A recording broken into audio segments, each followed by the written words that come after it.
La pilule contraceptive, un sujet peu abordé mais pourtant capital. En 2010, 45% des femmes utilisaient la pilule, et aujourd'hui, 37%. Et quand on connaît son catalogue d'effets secondaires, ce chiffre est énorme.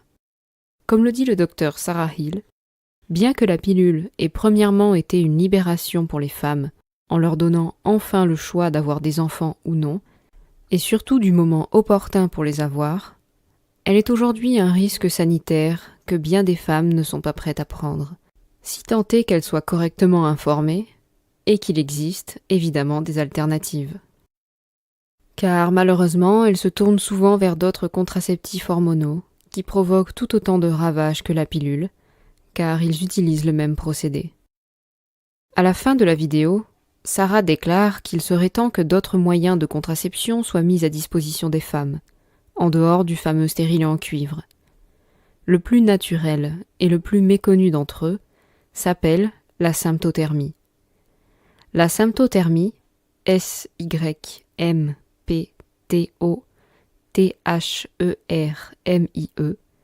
est une méthode naturelle d'observation du cycle menstruel basée sur l'observation de la glaire cervicale et de la température corporelle.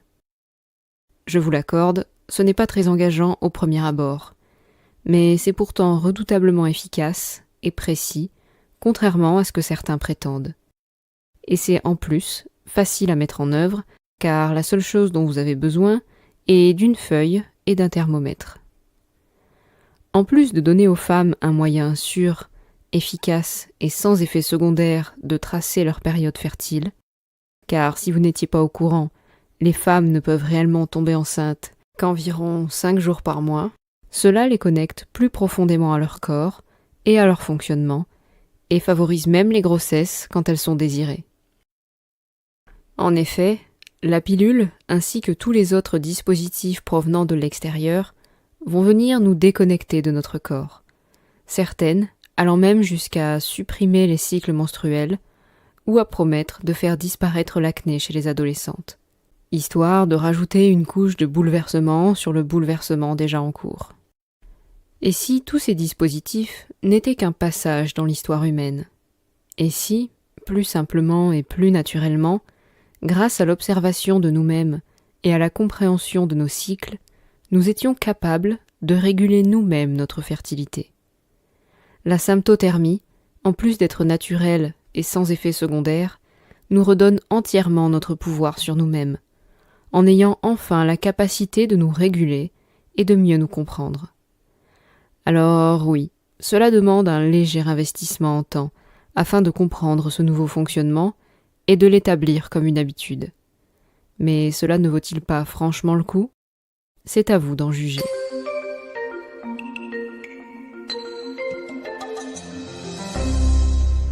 Bienvenue dans un nouvel épisode d'After School. Je suis le docteur Sarah Hill et aujourd'hui nous allons parler de l'effet de la pilule contraceptive sur le cerveau. Que savez-vous de la pilule contraceptive? Vraiment, que savez-vous de la pilule contraceptive? Si vous êtes une femme, vous avez probablement entendu le refrain. Vous courez peut-être un risque accru d'accident vasculaire cérébral ou d'embolie pulmonaire si vous prenez la pilule, surtout si vous avez plus de 35 ans et que vous fumez. Ou pire encore, vous risquez de prendre du poids, ce qui, même si la plupart d'entre nous n'aimeraient pas l'admettre, peut sembler bien plus terrifiant que le risque d'accident vasculaire cérébral. Quant aux hommes qui nous regardent, vous savez aussi certaines choses sur la pilule. Par exemple, vous savez probablement que la pilule empêche la grossesse. Et si votre partenaire la prend, cela peut vous éviter l'inhabituel et cruel sort de devoir porter un préservatif pendant les rapports sexuels. Mais que savez-vous de la pilule contraceptive en ce qui concerne la partie de notre corps qui nous importe le plus? Que savons-nous de la pilule contraceptive en ce qui concerne le cerveau? Poser cette question est quelque chose qui semble un peu risqué pour beaucoup de femmes. Et ce, parce que le fait de poser cette question viole 2 règles du féminisme que la plupart d'entre nous ont inconsciemment adoptées depuis l'enfance. La première de ces règles est que nous ne devrions pas critiquer la pilule contraceptive. Les femmes sont naturellement très protectrices de la pilule. Et la raison en est qu'elle a été absolument incroyable pour les femmes. Et pour illustrer cela, voici la proportion de candidates aux facultés de droit et de médecine en 1972, soit 2 ans avant que la pilule contraceptive ne soit légalement accessible aux femmes célibataires. Les femmes ne représentaient que 10% des candidats. 20 ans plus tard, en 1990, la pilule contraceptive est facilement accessible aux femmes célibataires. Ce nombre augmente considérablement. Les femmes représentaient 40% des candidats et sont désormais majoritaires. Donner accès aux femmes à une contraception sûre et efficace, plutôt que de nous rendre dangereuses et irresponsables comme certains l'ont prétendu, nous a permis de rêver plus grand et de faire plus que ce que la même féministe la plus optimiste n'aurait jamais imaginé il y a 100 ans. Donner aux femmes la possibilité de réguler leur fertilité nous a permis de planifier. Et lorsque les femmes sont capables de planifier, elles utilisent cette liberté pour apprendre, grandir et réussir. Les femmes sont protectrices de la pilule contraceptive parce qu'elle a été l'une des avancées les plus importantes qui a permis aux femmes de devenir politiquement et financièrement indépendantes des hommes. La pilule a donc été vraiment une incroyable force dans la vie des femmes. Et c'est pour cette raison que remettre en question ou avoir une opinion critique sur la pilule contraceptive peut effrayer les gens, leur faire penser qu'ils devront revenir à une époque où les femmes étaient financièrement dépendantes des hommes ou perdre notre liberté. Cela fait peur. La deuxième règle que nous enfreignons lorsque nous commençons à poser des questions sur la pilule contraceptive est que l'on nous dit souvent que nous ne pouvons pas parler de l'implication des hormones sexuelles des femmes dans l'activité du cerveau. La raison en est que, pendant très longtemps, les femmes ont été traitées comme des versions trop émotives et moins rationnelles des hommes, en raison de nos hormones sexuelles changeantes. Il y a eu beaucoup de rhétorique sexiste au fil des âges, disant que les femmes ne devraient pas pouvoir occuper des postes importants, posséder des terres ou voter, parce que nos hormones sexuelles cycliquement changeantes nous rendraient complètement irrationnels, et donc pas quelqu'un en qui nous devrions avoir confiance dans ce genre de situation. Mais le fait de ne pas vouloir accepter que nos hormones sexuelles ont de l'importance et qu'elles font partie de ce qui fait de nous ce que nous sommes, nous empêche d'avoir des discussions réfléchies sur la pilule. Car le fait est que cela nous plaise ou non, nos hormones sexuelles ont de l'importance et font partie de ce que nous sommes. Contrairement à ce que vous pourriez penser, cette idée n'a rien de dangereux pour les femmes. Pour commencer, même s'il est vrai que les hormones féminines changent de manière cyclique, elles ne sont pas imprévisibles. Elles ne sont ni capricieuses, ni fantasques, ni inconstantes, contrairement à ce qui a été dit. Si vous me donnez l'âge d'une femme et le premier jour de son dernier cycle menstruel, je serai en mesure de vous dire avec une précision presque alarmante ce que font exactement ces hormones sexuelles à ce moment-là. Si elle est dans la première moitié de son cycle menstruel, nous verrons que l'hormone sexuelle œstrogène est relativement élevée par rapport au niveau de progestérone. Et si elle est dans la seconde moitié de son cycle, je peux prédire que les niveaux de progestérone vont être relativement élevés par rapport au niveau d'œstrogène. Ainsi, même si les hormones féminines changent de manière cyclique, elles ne sont pas imprévisibles ni capricieuses. La testostérone, principale hormone sexuelle masculine, est en revanche une toute autre histoire. Les recherches ont montré que les niveaux de testostérone des hommes changent en réponse à presque tout. Elles changent en fonction de l'âge, elles changent en fonction du moment de la journée, elles changent lorsqu'un homme se marie et lorsqu'il a des enfants, elles changent selon s'il vient de regarder du sport ou non, ou selon que son candidat politique préféré gagne ou perde, et elles changent même à la vue d'armes.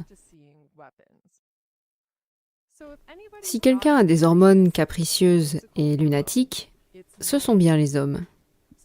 Donc l'idée que nos hormones influencent notre cerveau et l'idée qu'elles changent n'est pas ce qui pose problème.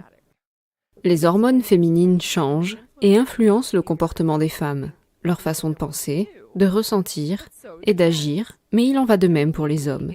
Et nous devons pouvoir commencer à aborder ces sujets, car ne pas le faire est mauvais pour la santé des femmes. Nous devons briser les règles qui nous ont empêchés d'avoir des conversations réfléchies sur la pilule contraceptive et sur ce qu'elle fait aux femmes. Car même si les femmes prennent des contraceptifs pour un petit nombre d'effets ciblés, l'impact qu'ils ont sur les femmes est tout sauf ciblé.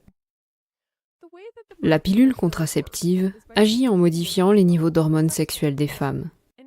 Et même si nous avons tendance à considérer nos hormones sexuelles comme quelque chose qui nous arrive, comme quelque chose qui provoque la puberté ou la pousse des poils dans des endroits dont nous n'aimons pas parler en société, nos hormones ne sont pas quelque chose qui nous arrive.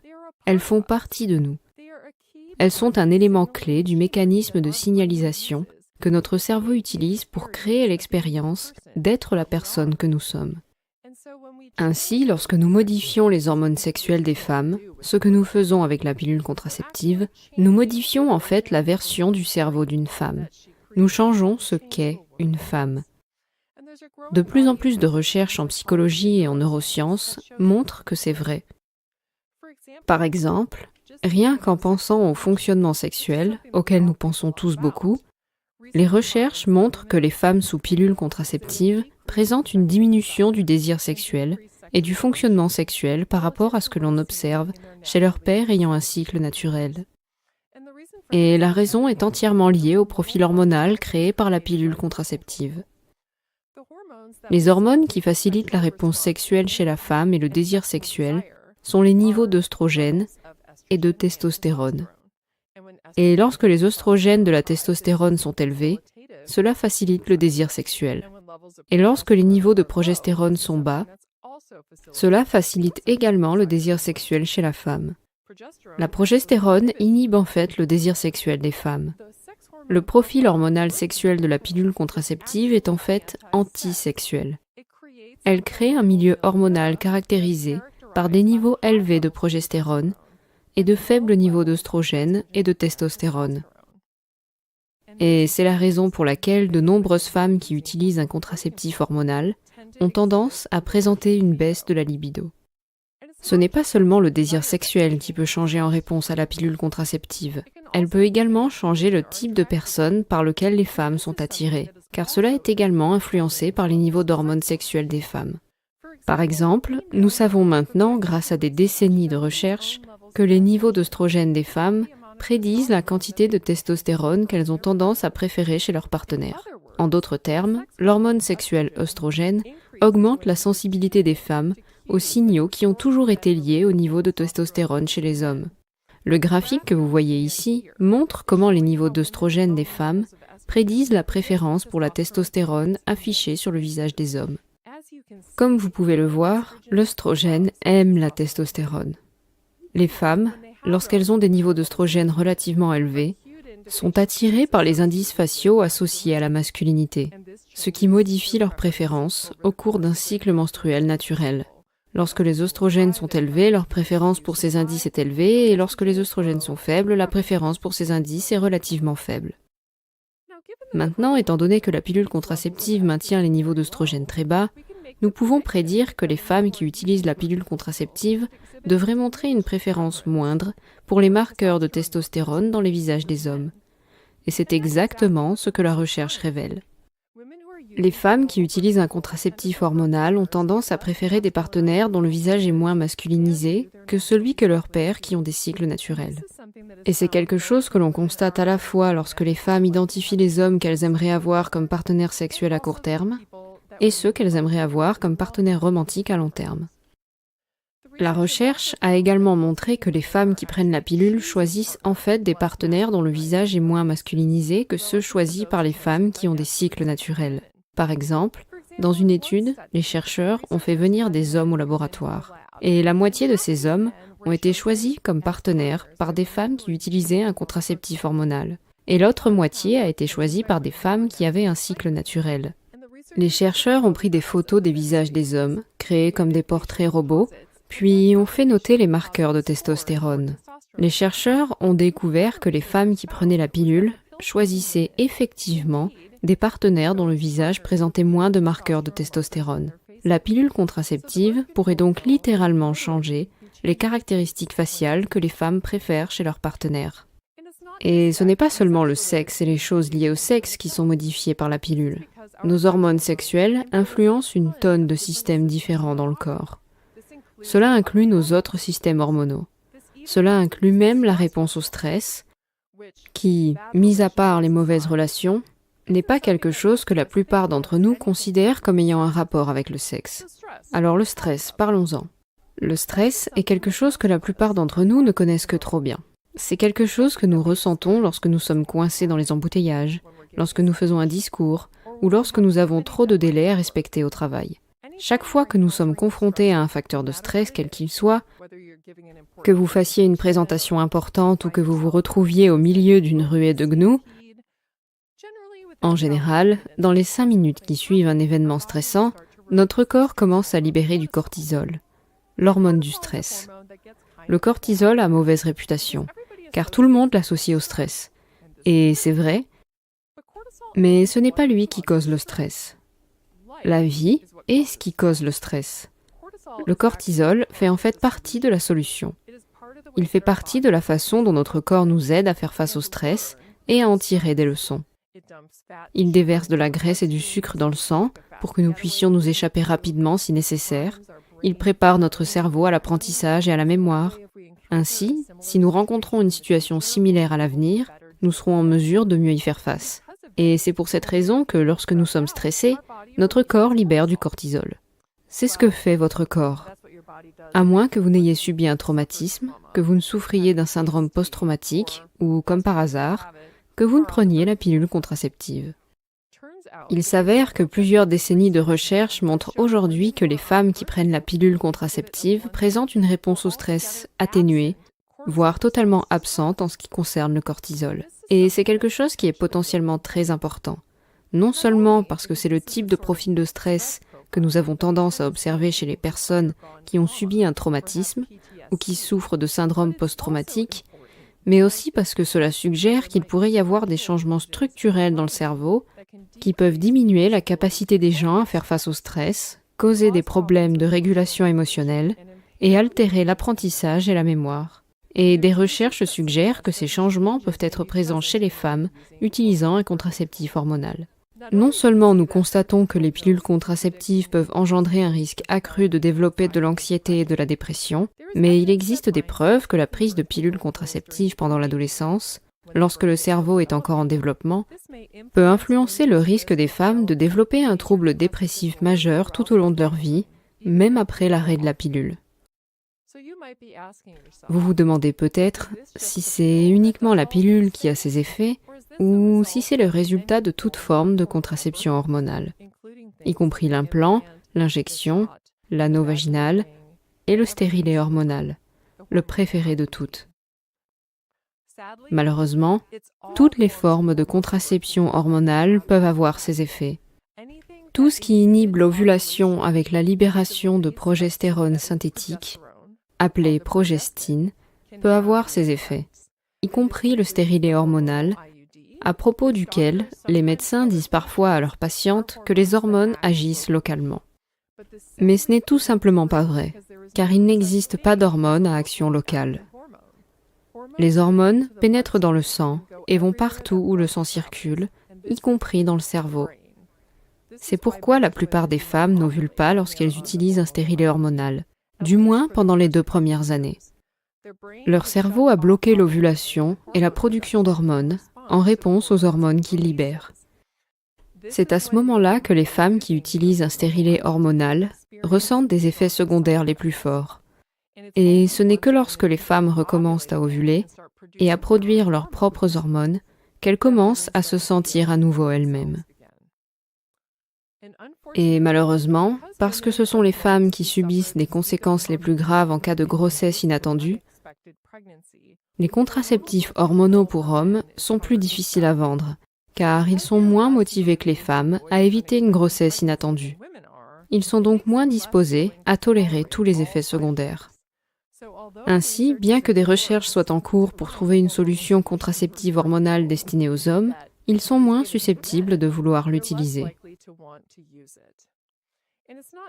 Et ce ne sont pas seulement les femmes qui sont modifiées par la pilule contraceptive ou le stérilet hormonal ou toute autre forme de contraception hormonale que vous utilisez.